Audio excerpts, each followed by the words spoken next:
సద్గురు సాయి పరబ్రహ్మణే నమః. అసతో మా సద్గమయ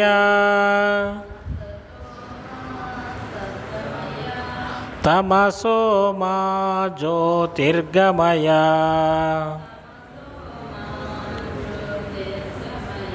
మృత్యోర్మా అమృతంగమయ.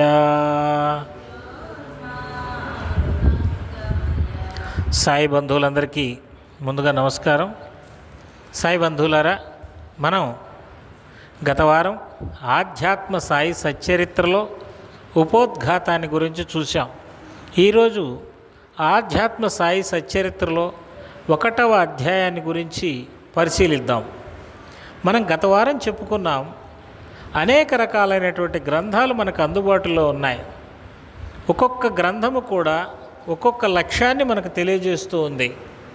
ఉదాహరణకు వేదములు అనేటువంటివి మంత్రములు.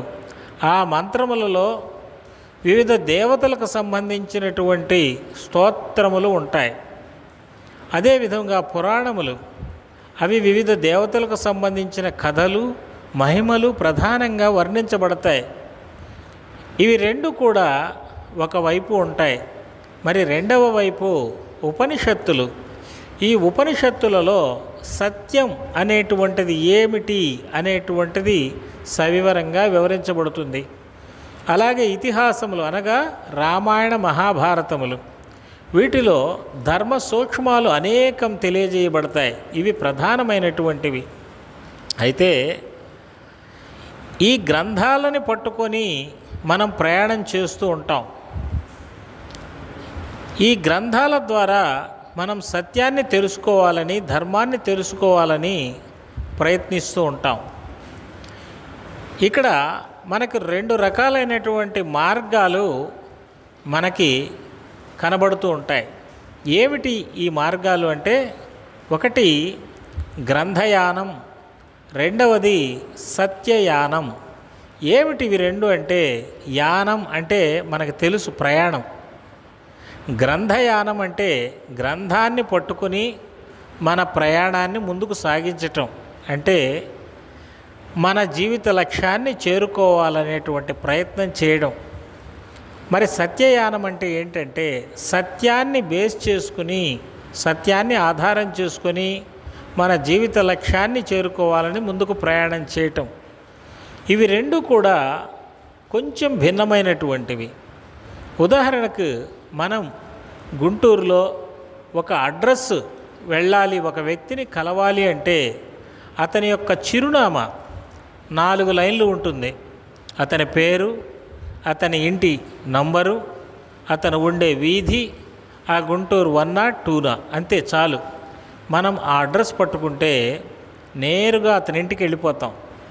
అలా కాకుండా మనం ఒకవేళ ట్రైన్ ఎక్కి ఆ వ్యక్తి పేరు ఒక్కటి తెలుసుకుని ట్రైన్ ఎక్కి అక్కడ దిగి ఈ వ్యక్తి ఎక్కడ ఉంటాడు, ఫలానా పని చేస్తాడు అని వెతుక్కుంటూ తిరుగుతూ ఉంటే, అదృష్టం ఉంటే ఆ రోజు అతని అడ్రస్ మనకు దొరకచ్చు.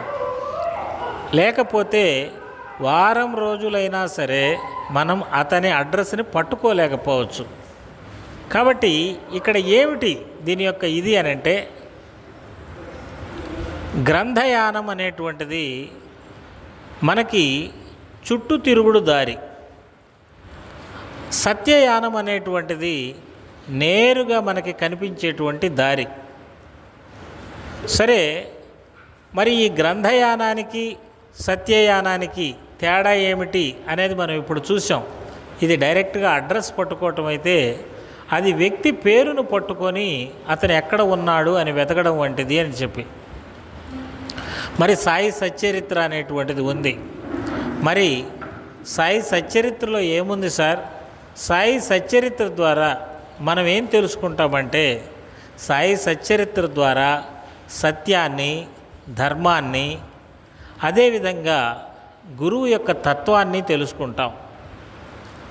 ఇక్కడ మరి అనేక గ్రంథాలు ఉన్నాయని చెప్పారు కదండి, వేదాలు, ఉపనిషత్తులు, ఇవన్నీ కూడా. మరి అవి కూడా ఇవే చెప్తున్నాయి కదా అని అంటే, ఒక్కొక్క పుస్తకం అనేటువంటిది విషయాన్ని కొంతవరకు వివరిస్తుంది, సంపూర్ణంగా ఏదీ వివరించలేదు. ఉదాహరణకి ఉపనిషత్తులు తీసుకున్నాం అనుకోండి, దాంట్లో సత్యం తెలియజేయబడింది అని చెప్పాం. మరి ఎంతవరకు దాంట్లో సత్యం ఉంటుంది, ఇతర విషయాలు ఏమీ ఉండవా అంటే ఖచ్చితంగా ఉంటాయి. 90% సత్యం ఉంటుంది. సత్యానికి సంబంధించినటువంటి మంత్రాలు ఉంటాయి. ఇక మిగతా 10% ఏముంటాయంటే వేరు అంశాలు ఉంటాయి. అవి సత్యానికి సంబంధించినవైతే కావు. మరి ఎవరైనా సరే ఉపనిషత్తులు అనేటువంటి గ్రంథాల్లో చెప్పిన అంశాలు అన్నీ ఖచ్చితమే అని వాదించారనుకోండి, ఈ 10% దగ్గర వారు ఫెయిల్ అయిపోతారు. అదేవిధంగా సాయి సచ్చరిత్ర సత్యం గురించి, ధర్మం గురించి, గురుతత్వం గురించి, వీటి గురించి 90% వివరిస్తూ ఉంది, అద్భుతంగా వివరిస్తూ ఉంది. మరి 10% ఇతర అంశాలు అనేటువంటివి ఉంటాయి. మరి ఆ ఇతర అంశాలు ఏంటివి అనేటువంటిది మనం పక్కన పెట్టేస్తే 90% సత్యాన్ని, ధర్మాన్ని మరియు గురువు యొక్క తత్వాన్ని వివరిస్తూ ఉన్నాయి. కాబట్టి మనం ఎప్పుడు కూడా సత్యం, ధర్మం అనేటువంటి తెలుసుకోవాలనుకుంటే సాయి సచ్చరిత్రని ఖచ్చితంగా అధ్యయనం చేయాలి. సాయి సచ్చరిత్రని పారాయణం చేయాలి. సాయి సచ్చరిత్రని విశ్లేషించి చూసుకోవాలి.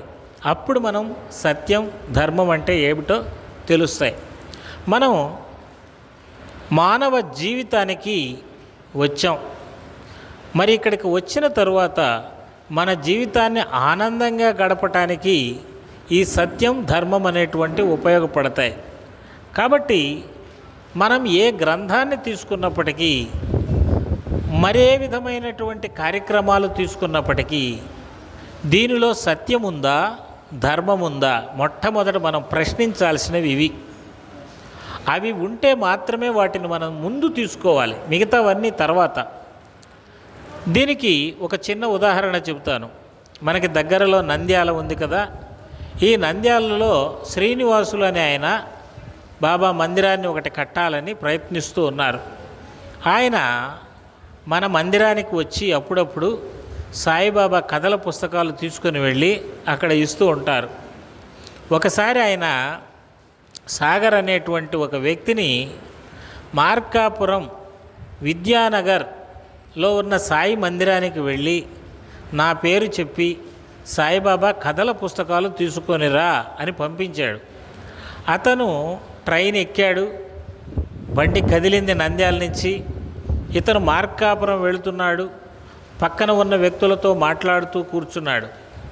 సరే, పక్కన ఉన్న ఒక వ్యక్తి చెప్పాడు, మీరు మార్కాపురం వెళ్ళే పని అయితే మార్కాపురం గురించి పూర్తిగా తెలిసినటువంటి వ్యక్తి మీకు పక్కనే ఉన్నాడు, ఈయన్ని అడగండి అని చెప్పి ఆయనని పరిచయం చేశాడు. ఆయన పేరు జ్ఞానానందం. ఈ జ్ఞానానందం గారు మరి మార్కాపురం గురించి చెప్పడం మొదలుపెట్టాడు. మార్కాపురం వెళితే ఖచ్చితంగా చెన్నకేశవ స్వామి ఆలయాన్ని దర్శించాలండి, ఆ తర్వాత ఎదురుగా ఉన్నటువంటి వీధిలో శివాలయం ఉంటుంది, అక్కడ కోనేరులో గనక స్నానం చేశారంటే కాశీలో స్నానం చేసినంత పుణ్యఫలం దక్కుతుంది, అదేవిధంగా అల్లూరు పోలేరమ్మని దర్శించుకోవాలి. ఈ విధంగా ఈ మార్కాపురంలో ఏమేం మందిరాలు ఉన్నాయి, దీని విశిష్టతలు మొత్తం చెప్పాడు. అవన్నీ విన్నాడు. విని సరే ఇవన్నీ మరి మార్కాపురం వెళ్తే ఇవన్నీ చూడాలి కదా అనే ఉద్దేశంతో అతనుంటే, ఆ పక్కనే ఉన్న అతను ఏం చేశాడంటే, మీకేం ఇబ్బంది లేదండి, నాకు ఆటో ఉంది, మనం దిగిన తర్వాత మిమ్మల్ని ఆటోలో ఎక్కించుకొని మొత్తం తిప్పి చూపిస్తాను సాయంత్రం దాకా, నాకు ఒక 1500 రూపాయలు ఇవ్వండి చాలు అని చెప్పి అన్నాడు. సరే, ఈ సాగర్ మార్కాపురంలో దిగిన తర్వాత ఈ ఆటో ఎక్కించుకొని సాయంత్రం దాకా తిప్పేటప్పటికి మన గుడికి రావడానికి సమయం సరిపోలేదు, ట్రైన్ టైం అయిపోయింది, వెళ్ళిపోయాడు మళ్ళీ రిటర్న్. మరి ఆ శ్రీనివాసులు గారు అడిగారు, ఏవయ్యా పుస్తకాలంటే, సార్ మార్కాపురం వెళ్ళమన్నారు, మార్కాపురంలో చూడవలసినవి చాలా ఉన్నాయి, అవన్నీ నేను చూసి వచ్చేటప్పటికి సమయం సరిపోయింది, కాబట్టి మనం మార్కాపురంలో ఇంకా చూడాలి అంటే కనీసం 2 రోజులన్నా ఉండాలి సార్ అని చెప్పాడు. సరే, ఎందుకులే ఆయనతోటి వాదనని వదిలేశాడు. మళ్ళీ ఒక వారం తర్వాత ఇంకొక వ్యక్తిని పంపించాడు, ఆంజనేయులు అనే వ్యక్తిని. అతను నంద్యాలలో ట్రైన్ ఎక్కాడు. అతను కూడా ఇలాగే కదిలి బయలుదేరే టయానికి ఆ పక్కనున్న వ్యక్తి చెప్పాడు, ఈ పక్కనే జ్ఞానానందం గారు ఉన్నారు, మార్కాపురం గురించి మీకు సవివరంగా వివరిస్తారు అని. సరే మంచిది అని చెప్పి ఇతను అతనితోటి కలిసి మాట్లాడటం మొదలుపెట్టాడు. మార్కాపురం మీకు తెలుసా? నాకు తెలుసు, మార్కాపురంలో ప్రముఖంగా చూడవలసినవి ఏమిటంటే అని మొదలుపెట్టాడు. ఇతను అన్నాడు, ఆంజనేయులు గారు నాకు అవన్నీ వద్దండి, మీకు మార్కాపురం తెలుసా? తెలుసండి. మరి మార్కాపురం రైల్వే స్టేషనుకి ఊరికి దగ్గర దూరమా? అది కొంచెం దూరం ఉంటుందండి. అది ఎలా వెళ్ళాలంటే ఆటోలు ఉంటాయి, బస్సులు ఉంటాయి, ఇవన్నీ చెప్తున్నాడు. ఇవన్నీ వద్దండి, సర్వీస్ ఆటోలు ఉంటాయా ఉండవా? ఉంటాయండి.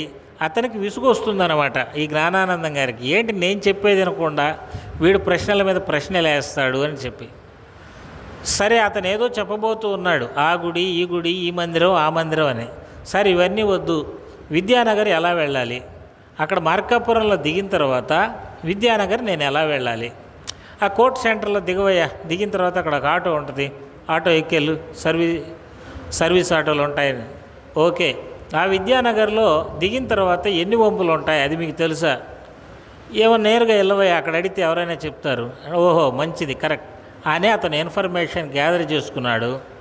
ప్రశాంతంగా కూర్చున్నాడు. ఇక ఆయన చెప్పేది చెప్తూ ఉన్నాడు. అవన్నీ ఇతను ఎక్కించుకోవట్లేదు మైండ్కి. ఆంజనేయులు గారు నేరుగా వచ్చేసాడు, రైల్వే స్టేషన్లో దిగాడు, అడ్రస్ పట్టుకుని వచ్చాడు, పుస్తకాలు తీసుకొని వెళ్ళిపోయాడు.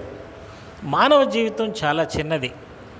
మనం ఇక్కడికి వచ్చింది దేనికి అంటే ఈ జీవితాన్ని ఆనందమయంగా జీవించటానికి.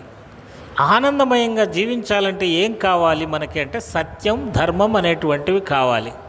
కాబట్టి మీరు ఏ గ్రంథం చదివినా సరే దీంట్లో సత్యం ఏముంది, ధర్మం ఏముంది, సత్యం చెప్పబడిందా లేదా? లేదు, మీకు ఎవరైనా ప్రవచనం చెప్పినా వీరు చెప్పిన దాంట్లో సత్యం ఏముంది, ధర్మం ఏముంది, ఏమీ లేదనుకోండి, దాని గురించి వదిలేయటం ఉత్తమం. ఇందాక చెప్పాను కదా, మొదటి వ్యక్తి ఆ సాగర్ అనేటువంటి వ్యక్తి మార్కాపురం గురించి మొత్తం తెలుసుకున్నాడు. కానీ అతను చేయవలసిన పనిని మాత్రం వదిలేశాడు. అక్కడ పుస్తకాలు తీసుకోకుండానే వెళ్ళిపోయాడు. కానీ రెండవ వ్యక్తి అతను వచ్చిన పనిని ఖచ్చితంగా చూసుకొని వెళ్ళాడు. కాబట్టి మనకి ఈ సత్యం ధర్మం అవసరం లేదు, ఇలాగా అన్నీ చెప్పినవన్నీ చూసుకుంటూ ఉంటాను, వాటి వెనుకీడితే వెళతాను అంటే మనం ఆచరించవలసింది ఏంటంటే గ్రంథయానం. ఈ గ్రంథాలను పట్టుకొని ఆ గ్రంథాల్లో చెప్పినవన్నీ నిజమేనా కాదా అని చర్చించుకుంటూ ఆ గ్రంథాల్లో ఎలా ఆచరించాలి అని పరుగులు తీస్తూ వెళ్ళటమే. అయితే సత్యయానం మాత్రం చాలా సులభం. ఇది సద్గురువుల దగ్గర లభిస్తుంది. బాబా వంటి సద్గురువుల దగ్గర లభిస్తుంది. వాళ్ళు ఇవన్నీ చెప్పరు, గ్రంథాలు ఇవన్నీ నీకు అవసరం లేదు. బాబాగారు ఏం చెప్పారండి?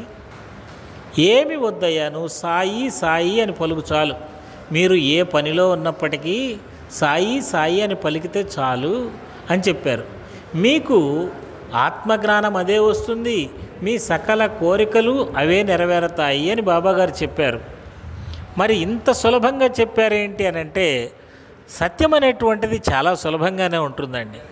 సూర్యుడు ఒక్కడే ఉంటాడు, సూర్యుడు ఒక్కడు అని చెప్పటం సత్యం. దీనికి మనం ఎక్కువ కష్టపడాల్సిన అవసరం లేదు. ఎదురుగా చూపించచ్చు అడుగు సూర్యుడు అని. కానీ సూర్యుళ్ళు ఇద్దరు ఉన్నారు లేదా సూర్యుళ్ళు ముగ్గురు ఉన్నారు అని నిరూపించాలి అంటే అతను ఎన్నో రకాలైనటువంటి ప్రయోగాలు చేయాలి, అబద్ధాలు చెప్పాలి, కట్టుకథలు చెప్పాలి, ఇవన్నీ చెప్పాలి. కాబట్టి సత్యం అనేటువంటిది సూటిగా ఉంటుంది. మనం చేయవలసినటువంటిది సత్యయానం. ఈ జ్ఞానసాయి మందిరం ద్వారా సత్యయాన మార్గంలో ఎలా ప్రయాణించాలి అనేటువంటిది మనం ఈరోజు చర్చించుకుంటూ ఉన్నాం. గ్రంథయానాన్ని కాసేపు పక్కన పెడదాం. ఇప్పుడు మరి సచ్చరిత్రని తీసుకుందాం. ఈ సచ్చరిత్రలో అన్ని రకాలు ఉన్నాయి. సత్యం ఉంది, ధర్మం ఉంది, బాబా కథలు అంటే గురుతత్వం ఉంది, అదేవిధంగా పురాణంలో ఉన్నట్లుగా మహిమలు కూడా కొన్ని ఉన్నాయి. కాబట్టి ఈ సాయి సచ్చరిత్రలో ఆధ్యాత్మికమైనటువంటి సత్యం ఏమి చెప్పాడు అనే విషయాలు మాత్రమే మనం చూద్దాం. ఈ మొదటి అధ్యాయంలో మొట్టమొదట హేమాడ్ పంత్ గారు అనేక దేవతలను స్తుతించారు, అనేక ఋషులను స్తుతించారు. మరి ఏమండి మీరు అడగచ్చు, సద్గురువులోనే సకల దేవతలు ఉన్నారు కదా, మరి ఈయన ఇన్ని రకాల దేవతల్ని స్తుతించాడు. నన్ను గతంలో కూడా ఒక ఆయన అడిగారు, బాబా దగ్గరకు వచ్చిన తర్వాత ఎంతమంది దేవుళ్ళకు పూజ చేయాలి సార్ అని. ఎందుకండి గురుర్ బ్రహ్మ గురుర్ విష్ణు గురుదేవో మహేశ్వర అంటున్నాం, గురు సాక్షాత్ పరబ్రహ్మ అని చెప్పి చదువుతున్నాం. గురువులో సకల దేవతలు ఉంటే మళ్ళీ నువ్వు అనవసరంగా మిగతా వాళ్ళని అక్కడ పెట్టుకొని చూడటం దేనికి? ఇదంతా కూడా చుట్టూ తిరుగుడు వ్యవహారం కదా. మనకి నేరుగా త్రిమూర్తులు కలిసి త్రిమూర్తి స్వరూపంగా బాబా అవతరించిన తర్వాత మళ్ళీ ఎక్కడెక్కడికో వెళ్ళటం దేనికి? మరి మీరు చెప్తున్నారండి, మరి గణపతి శ్లోకం చదవాలి కదండి అని అంటే, గణపతి అంటే ఎవరండి? ఆయన సద్గురువే కదా. శుక్లాంబరధరం విష్ణు, తెల్లని వస్త్రములు ధరించువాడు ఎవరు? బాబా. విష్ణు సర్వము వ్యాపించి ఉన్నటువంటి వాడు. విష్ణు అంటే విశ్వమంతా వ్యాపించి ఉన్నవాడు విష్ణు. ఎవరు? బాబానే కదా. శశివర్ణం, తెల్లని వర్ణంతో ఉన్నటువంటి వాడు. చతుర్భుజం, 4 భుజాలు ఉన్నటువంటి వాడు. ఏమండి బాబాకి 2 భుజాలే కదా అంటే, ఏ దేవుడికైనా 2 భుజాలే ఉంటాయండి. 2 చేతులు మనకి కనపడేవి, 2 భుజాలు, మరో 2 చేతులు ఇన్విజిబుల్, మనకి కనబడవు. అవి అవసరమైనప్పుడు మాత్రమే ఉపయోగపడతాయి. వాటిని బాబాగారు చూపించారు. ఒక కమ్మరి బిడ్డ కొలిమిలో పడబోతుంటే అక్కడ ఒక చెయ్యి వచ్చి పక్కకి నెట్టేసింది. అది మరో భుజం నుంచి వచ్చినటువంటి చెయ్యి. ఆ 2 చేతులు అనేటువంటివి మనకి కనబడకుండా విశ్వమంతా వ్యాపించి ఉన్నాయి. కాబట్టి ప్రసన్న వదనం ధ్యాయేత్, ఆయన ముఖాన్ని చూడండి, ప్రసన్నంగా ఉంటుందన్నమాట. చిరునవ్వుతో ఉంటాడు ద్వారకామాయిలో కూర్చొని. ఆ ముఖాన్ని ధ్యానించండి. అదే కదా బాబా చెప్పింది, మీరు నిరంతరం నన్ను ధ్యానించండి అని చెప్పారు. మీరు చూస్తున్న ఈ రూపాన్ని ధ్యానించండి అని చెప్పారు. కాబట్టి మనకి విఘ్నేశ్వరుడికి బాబాకి తేడా లేదు. సరస్వతీమాతకి వరదే కామరూపిణి, అనేక రూపాల్లో ఉన్నటువంటి తల్లి. బాబా చెప్పాడు, నేనే జగన్మాతని, నేనే అన్ని రూపాలలో వ్యాపించి ఉన్నాను. పద్మకేసర వర్ణిని నిత్యం పద్మాలయాందేవి. ఎవరు ఆ తల్లి? ఎక్కడ ఉందంటే నిత్యం పద్మంలో ఉంటుందట. ఈ పద్మం ఎక్కడ ఉందండి? మన నెత్తిన సహస్రారంలో ఉంది. సహస్రార కమలం అంటారు. దాంట్లో వెలుగుతున్నటువంటి తేజమే సరస్వతీదేవి. ఆమె గాయత్రి. భర్గోదేవస్య ధీమహి, ఆ వెలుగే భా అనేటువంటి ప్రకాశము, ఆ వెలుగే సాయిబాబా, ఆ వెలుగే గణపతి, అన్నీ ఒకటే అనేటువంటి తత్వం ఇక్కడ మనకు కనబడుతూ ఉంది. కాబట్టి మనం ఏమండి, మేము గ్రంథయానం చేస్తామంటే అన్ని రకాల దేవతల్ని స్తుతించుకోవచ్చు, ఎందుకంటే పుస్తకాల్లో అలాగే చెప్తారు. మరి సత్యయానం మార్గంలో మేము ప్రయాణించాలి అంటే బాబా ఏకం సత్ విప్రా బహుదా వదంతి, ఉన్న సత్యం ఒక్కటే, దానిని అనేక రకాలుగా గ్రంథాలలో చెప్పబడింది. కాబట్టి సత్యాన్ని బాబాగారు నిరూపించారు. ఇది మొదట మనం ఈ అధ్యాయంలో తెలుసుకోవలసినటువంటిది. ఇక రెండవది, ఇక్కడ ఒక కథ వివరించబడింది. ఈ కథ ఏమిటి అంటే, బాబాగారు గోధుమలను తిరగలిలో వేసి విసిరి పిండి చేస్తూ ఉంటారు. అప్పుడు జనాలందరూ కూడా అక్కడ చేరతారు.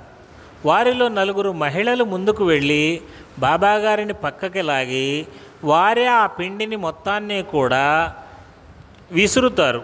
అది పూర్తిగా పిండి అయిన తర్వాత 4 భాగాలు చేసుకొని వెళదాం అనుకుంటారు. అప్పుడు బాబాగారు వెంటనే కోపంతో ఆవేశంతో వాళ్ళని తిడతారు. తిట్టి వెంటనే శాంతిస్తారు. చూడండి, ఇక్కడ తిట్టి అలాగే ఉండలేదు, వెంటనే శాంతించి ఆ మహిళలతోటి చెప్తారు, ఆ పిండిని తీసుకెళ్ళి ఊరి పొలిమేరలలో చల్లండి అని చెప్తారు. వారు అలాగే చేస్తారు. చేసిన తర్వాత ఇక్కడ హేమాడ్ పంత్ గారికి అర్థం కాదు, ఏమిటి ఆ పిండి ఎందుకు రుబ్బాడు, ఆ పిండిని విసిరిన తర్వాత ఆ మహిళలు తీసుకెళ్తుంటే ఎందుకు అరిచాడు? ఎందుకంటే ఆయన వంట చేసుకునేది లేదు కదా, ఎవరికైనా ఇవ్వాల్సిందే కదా, ఆయన ఎప్పుడూ విసురుతూ ఉంటాడు, అలా పిండి విసిరి ప్రతిరోజు ఏం బయట పడబోయాడు, అందరికీ పంచేదే కదా, ఎందుకు ఇలా అన్నాడు అని వాళ్ళని అడిగితే ఆ ఊరి ప్రజలకి బాబా తత్వాన్ని అనేక సంవత్సరాలుగా చూస్తూ ఉన్నారు కాబట్టి వారు చెప్పారు, కలరా వచ్చిందండి మా ఊళ్ళో, దానిని నిరోధించటానికి బాబా గారు ఇలాగా ఆ కలరాని పిండిగా చేసి ఊరి వెలుపల పడవేశారు అని చెప్పారు. ఇక్కడ మనం ప్రశ్నించాలి. సత్యయానం అంటే ఉపనిషత్తులు ఎప్పుడు కూడా ప్రశ్నిస్తాయి. మరి దీనికి అర్థం కాలేదు హేమాడ్ పంత్ గారికి, సచ్చరిత్రలోనే రాశారు. అసలు ఇది ఎలా సాధ్యం అండి? పిండి విసరటం ఏంటి, దీన్ని బయట పడబోయటం ఏంటి, కలరా పోవడం ఏంటి? నిజంగా కలరా తగ్గిపోయింది. దీన్ని అర్థం చేసుకోవాలంటే మనం ఎక్కడికో వెళ్ళాల్సిన పని లేదు, ఏ గ్రంథాల్లోకో వెళ్ళాల్సిన పని లేదు. నిత్య జీవితంలో మనం అనేక సందర్భాల్లో చూస్తూ ఉంటాం. ఇప్పుడు వాన వచ్చిందండి, ఇంతకుముందు వాన లేదు, కానీ సడన్గా దబదబ వాన పడింది. ఇలాగ అనేక సందర్భాల్లో జరుగుతూ ఉంటుంది.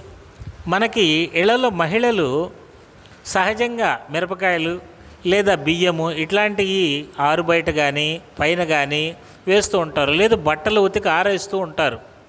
ఒక్కొక్కసారి వాళ్ళకి ఎందుకో మనసులో ఏదో ఒక ఆలోచన వస్తుంది, వాళ్ళు వెంటనే అవన్నీ తీసుకొని వచ్చి ఇంట్లో పెట్టేసుకుంటారు. వాళ్ళు పెట్టుకున్న తర్వాత ఒక పావు గంటకో 10 నిమిషాలకో పెద్ద వర్షం వచ్చేస్తుంది. అమ్మ బాబోయ్, మేము తెచ్చుకోవటం ఎంత మంచిదైంది అనుకుంటారు. వాళ్ళు ఎలా తెచ్చుకోగలిగారు అంటే వాళ్ళ మనసులో ఏదో ఒక సిక్స్త్ సెన్స్ అనేటువంటిది పనిచేసింది. దీనికంటే ఇంకా మంచి ఉదాహరణ చెప్తాను. ఒక చిన్న బిడ్డకు తల్లి ఉందనుకుందాం. ఆ బిడ్డని ఉయ్యాల్లో పండుకోబెట్టి బయట అందరూ కూర్చొని ఉంటే అందరిలో కూర్చొని మాట్లాడుతూ ఉంటుంది ఆ తల్లి. ఆమె అందరితో కలిసి మాట్లాడుకుంటూ ఉంటుంది, నవ్వుతూ ఉంటుంది. ఆమె సడన్గా లేచి లోపలికి వెళ్ళిపోతుంది. ఏమిటి అంటే పిల్లవాడు అక్కడ నిద్ర లేచి ఉంటాడు, లేదా ఆ ఉయ్యాలలోని పిల్ల నిద్ర లేచి ఉంటుంది. ఇది మరి మిగతా ఎవరికీ తెలియలేదు. ఆ తల్లికి ఒక్కదానికి ఎలా తెలిసింది ఒకసారి ఆలోచించండి. ఆమె సిక్స్త్ సెన్స్. ఎందుకంటే ఆ బిడ్డతోటి ఆ తల్లికి నిరంతరం మానసికంగా ఒక సంబంధం అనేటువంటిది ఏర్పరచుకొని ఉంది ఆ బిడ్డ మనస్సుతోటి. ఈమె ఎక్కడ ఉన్నప్పటికీ తన ఆలోచన అంతా బిడ్డ మీదనే ఉంటుంది. ఆ బిడ్డలో ఏ చిన్న కదలిక కలిగినా తల్లి గబగబా పరిగెత్తుతుంది. ఇది మగవారికి తెలియదు. మా తండ్రి కూడా ఉంటాడు, ఆయనకి పెద్దగా ఏడిస్తే కానీ తెలియదు, కానీ తల్లికి అలా కాదు. బిడ్డ కదలగానే గబగబా వెళ్ళిపోతుంది. అది ఆశ్చర్యం అనిపిస్తుంది. ఎలాగ తెలిసింది అని అంటే ఈమె మనసు శుద్ధ స్థితిలో ఆ బిడ్డ మీద లగ్నమయ్యింది. బాబా జగన్మాత, మనందరికీ మాత. మరి ఆ మాత శుద్ధ స్థితిలో మనందరి మీద లగ్నమై ఉంటుందన్నమాట ఆయన మనసు. ఎప్పుడైతే కలరా వ్యాధి సోకిందో, వీరందరూ బాధపడుతున్నారో అది బాబాకి తెలిసిపోయింది. దీనిని తొలగించాలి అని ఒక చిరు సంకల్పం చేశారు బాబా. ఈ సంకల్పానికి అనుగుణంగా ఏం చేశారు అంటే దానిలో వేసి విసిరారు, ఆ తిరుగలిలో వేసి విసిరారు. మరి బిడ్డ ఏడుస్తూ ఉందనుకోండి, ఇక్కడ మళ్ళీ తల్లి దగ్గరకు వద్దాం. బిడ్డ ఏడుస్తూ ఉంది ఉదయం నుంచి, ఎందుకు అనేది తెలియదు. కానీ తల్లి ఏం చేస్తుంది, సరే ఏదో సిరప్ వేసింది, అయినా ఏడుస్తూనే ఉంది. వెంటనే ఏం చేస్తుందంటే ఒక ఉప్పు తీసుకొని ఆ బిడ్డకి దిష్టి తీస్తుంది, లేకపోతే ఎర్ర నీళ్లను ఏదో తీసి దిష్టి తీస్తుంది. వెంటనే ఒక పావు గంట కల్లా ఆ బిడ్డ మామూలుగా అవుతుంది. ఎలా అయిందండి ఇది? దీంట్లో సైన్స్ ఏముంది, ఏం మ్యాజిక్ ఉంది అని అంటే తల్లి సంకల్పం. ఆ తల్లి సంకల్పం ఎలా ఉంటుంది అంటే ఆ సమయంలో ఇది మనం ఎవరూ చెప్పలేం, మగవాళ్ళకి అసలు తెలియదు. తల్లి పూర్తిగా తన బిడ్డకి ఎట్టి పరిస్థితుల్లో ఆమెకి ఉన్నటువంటి బాధ మొత్తం తొలగించాలనే దృఢమైన సంకల్పంతో ఆ ఉప్పుని తిప్పడం కానీ ఎర్ర నీళ్ళు తీయడం కానీ చేస్తుంది. ఆమె సంకల్పమే ఆ బిడ్డకు ఉన్న దోషాన్ని తొలగించి అవతల పారేస్తుంది. ఆమెకు ఆ సమయంలో ఎంత శక్తి ఉంటుందంటే అంత శక్తి ఉంటుందన్నమాట. తన బిడ్డని ఎవరు కూడా ఆ బిడ్డకి ప్రమాదం చేయలేరు అనేటువంటి దృఢమైన నిశ్చయం. మీరు చూడండి, ఒక కోడి దాని పిల్లల్ని పెట్టినప్పుడు ఒక గేదె కానీ ఒక కుక్క కానీ లేదు ఒక మనిషి కానీ ఆ పిల్లల దగ్గరికి వెళ్ళాడంటే ఆ పిల్లల కోడి ఒక పెద్ద పులిలాగా వీటి మీద దూకుతుంది. నిజానికి కోడి ఎంత, దాని శక్తి ఎంత, అది కుక్కను చూస్తే పరిగెత్తి పారిపోయేటువంటిది. కానీ దాని బిడ్డ మీదకి వచ్చేటప్పటికి ఆ శక్తి ఆ తల్లికి ఎక్కడి నుంచి వచ్చిందండి? దాని యొక్క సంకల్పం. తల్లి నా బిడ్డ అనేటువంటి దృఢమైన సంకల్పం. ఆ సంకల్పం దేన్నైనా చేస్తుంది. అది ఎప్పుడూ ఉండదండి. ఆ బిడ్డ మీద ఎప్పుడైతే పొంగి తన ప్రేమ, తన యొక్క శక్తి అంతా కేంద్రీకృతం అవుతుందో అప్పుడు ఆ తల్లి ఆ బిడ్డకు ఉన్నటువంటి ఆ దుష్ట బాధల్ని తీసివేయటం జరుగుతుంది. అదేవిధంగా బాబా జగన్మాత ఆయనకి బిడ్డల మీద అమితమైనటువంటి ప్రేమ. ఒక తల్లికే తన బిడ్డ మీద అంత ప్రేమ ఉంటే నిరంతరం ఆత్మానుసంధానంలో ఉంటూ సకల జీవులు తానే అనేటువంటి భావనతో మనం చూడండి, తల్లి తనకు లేకపోయినా సరే అన్నం కొంచెం ఉంటే బిడ్డకు ముందు పెడుతుంది. ఏదైనా స్వీటు హాటు తెస్తే ముందు బిడ్డకు పెట్టి తనకు లేకపోయినా ఆనందంగా ఉంటుంది. మరి బాబా జగన్మాత అండి, ఒక కుక్క పిల్లకి అన్నం పెట్టి అది తింటే ఈయన ఆనందంగా ఉన్నాడు, నాకు ఆకలిగా ఉంది అనేటువంటి భావన ఆయనలో లేదు. ఒక కుక్క పిల్లని ఆయన అంతగా ప్రేమిస్తే, ఒక పిల్లిని ఆయన అంతగా ప్రేమిస్తే చుట్టూరు ఉన్నటువంటి ఆయన భక్తుల్ని ఆయన ఎంతగా ప్రేమిస్తాడు ఆలోచించండి. ఆయన ఆత్మతత్వం వలన ఆయన ఆ యొక్క కలరా వెళ్ళిపోవాలి అనేటువంటి సంకల్పంతో ఆ తిరగలిలో వేసి విసిరారు. దానిని పిండి చేస్తుంటే ఈ మహిళలు వచ్చి తీసుకుంటే ఆయనకి కోపం వచ్చింది మొదట. కానీ సరే వాళ్ళ ప్రేమకు లొంగిపోయాడు. కానీ ఈయన చేయాలనుకుందేంది, ఆ కలరాని పిండి చేసి ఊరికి దూరంగా పారేయాలా అనుకున్నాడు. మరి ఈ మహిళలు ఏం చేశారంటే అవివేకంతో ఆ పిండిని మొత్తాన్ని మూట కట్టుకుంటున్నారు.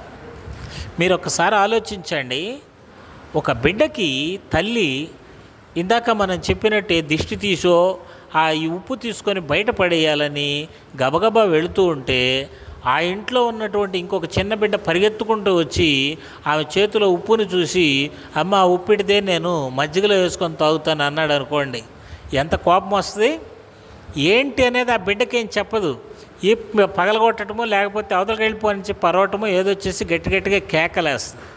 ఎందుకు? ఆ బిడ్డ మీద కోపమా? నిజానికి లేదు. ఆమె ఒక మంచి సంకల్పంతో తన చిన్న బిడ్డని రక్షించుకునే ప్రయత్నం చేస్తుంటే ఈ తెలివి తక్కువ బిడ్డ మరొక బిడ్డ తెలియక తన దగ్గరకు వచ్చింది, అందుకు కోప్పడింది. బాబాగారు కూడా అందుకే కోప్పడ్డారు.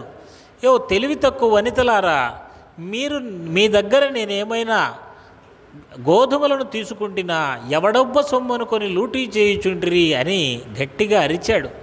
అంతేకాదు వాటిని తీసుకెళ్ళి బయట చల్లమన్నాడు. చూడండి, ఇదంతా మన కళ్ళెదురుగా జరిగేదేనండి. బాబాగారు ఎంత గొప్ప సత్యాన్ని చెప్పాడంటే ఆయన ఒకటే చెప్పాడు, ఇవన్నీ మీకు తెలిసినవే కానీ నేను మీకంటే కొంచెం పైనున్నాను, అంతే తేడా అని నానాసాహెబ్ చాందోర్కర్ గారితో చెప్పారు. ఒక తల్లి శక్తి ఇంత గొప్పదైతే జగన్మాత కొన్ని లక్షల తల్లుల యొక్క శక్తి బాబాలో ఉంది. ఆయనలో ఎంత శక్తి ఉంటుంది, ఆయన ఎంత గొప్పగా రక్షించగలుగుతాడు తన బిడ్డలను అనేటువంటిది ఇక్కడ మనం ఆలోచించుకోవాలి. ఇది సత్యం. ఇది ఏ గ్రంథాల్లో చెప్పారనో మనం నమ్మాల్సిన పని లేదు. ఏదో కథగా రాశారనేటువంటిది కాదు. మన ఇళ్లలో జరిగేది ఎంత సత్యమో ఇది కూడా అంతే సత్యం. అలాగే హేమాడ్ పంత్ గారు ఈ యొక్క తిరుగలి విసరడం అనేటువంటి దాంట్లో ఆధ్యాత్మిక కోణం ఒకటి ఉంది అని చెప్తున్నారు. ఏమిటి ఇది అని అంటే ఇక్కడ జాగ్రత్తగా చూడండి. మనము బియ్యాన్ని పిండి చేయాలనుకోండి, ఏం చేస్తాం, రెండు రకాలుగా పిండి చేయొచ్చు. ఒకటి రోట్లో వేసి దంచటం, రెండోది తిరగలిలో వేసి విసరడం. మనకి ఏది సులభమైందండి? సహజంగా తిరగలిలో వేసుకుని విసరడం సులభం.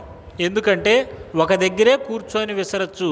అది రోకలితోటి చేసేటప్పుడు రోకలిని పైకెత్తి దంచాలి, బలంగా దంచాలి.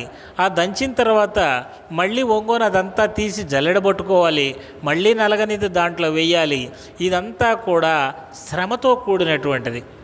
కానీ తిరగలి అనేటువంటిది మాత్రం ఒక దగ్గరే కూర్చొని విసురుకోవచ్చు, కూర్చునే జల్లెడ పట్టుకోవచ్చు, మళ్ళీ దాంట్లో వేసి నలగని వాటిని మళ్ళీ పిండి చేసుకోవచ్చు. సులభం తిరగలి కదా.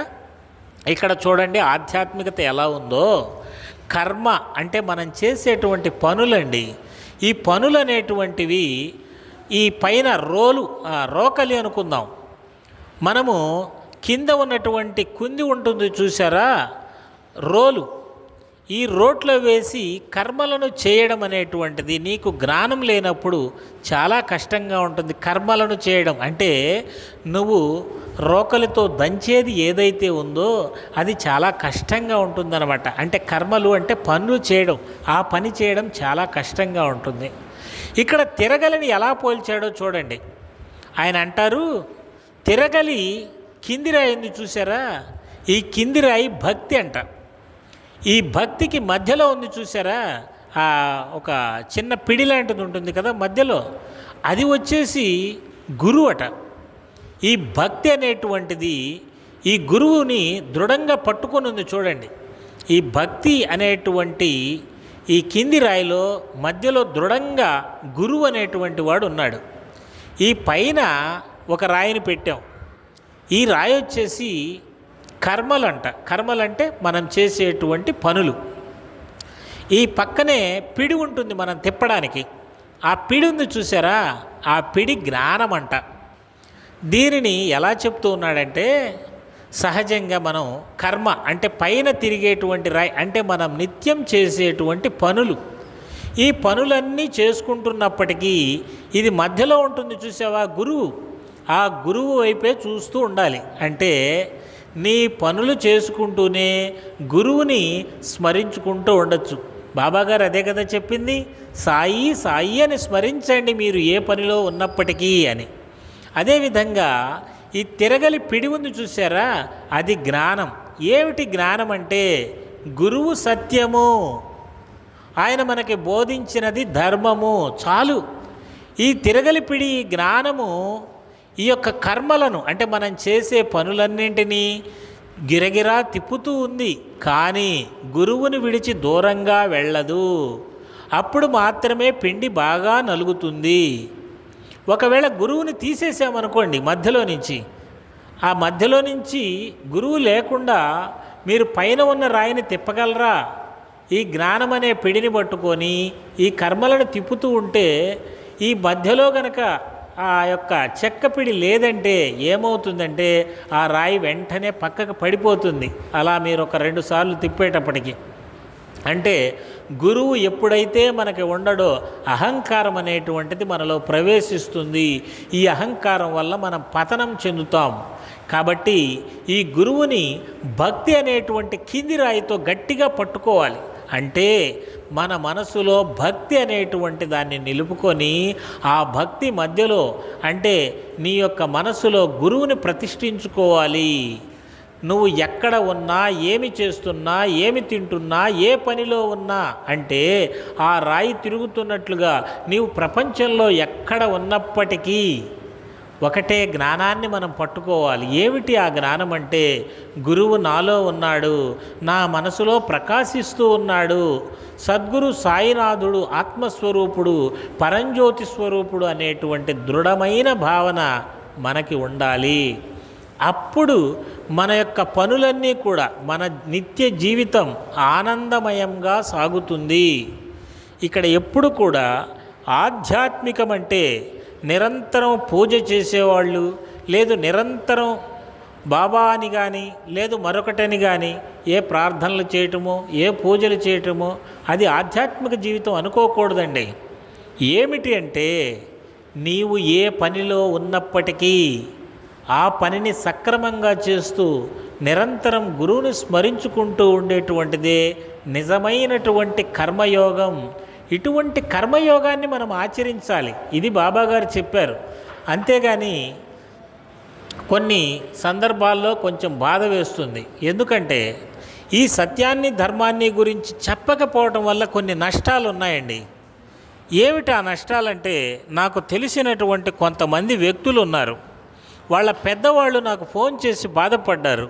సార్, మా పిల్లలు ఈ సాయిబాబా అని ఎంతసేపటికి ఈ బాబా నాకు ఇంకా ఏమీ లేదు, నేను బాబా సేవలోనే ఉంటున్నాను అని ఆ గుళ్ళకి తిరుగుతూ ఉన్నారు సార్, కొంచెం మీరైనా చెప్పండి అని చెప్తూ ఉన్నారు.